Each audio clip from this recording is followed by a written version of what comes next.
Magsisigang tayo sa kamyas ng asuhos. Ito, ginigisa ko na yung bawang. Ituin muna natin. Naprito ko na yung asuhos.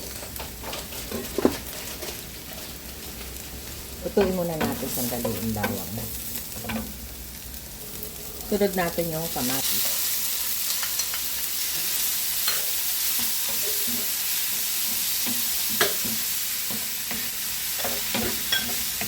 Sama na rin natin yung kamyas sa isang gilid.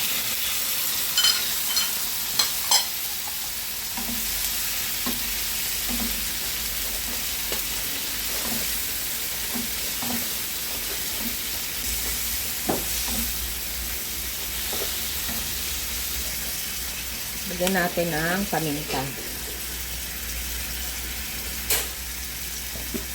At konting asin.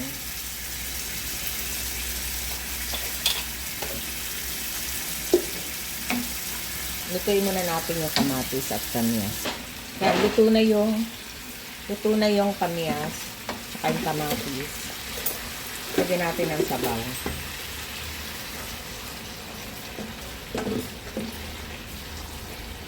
Saka isalin natin dito sa pinirito ng bahagya na isda.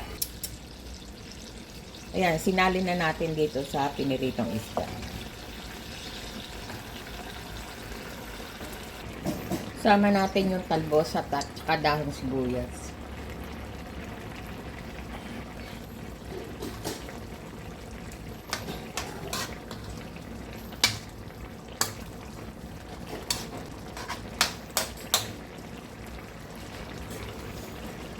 Yan, luto na yan.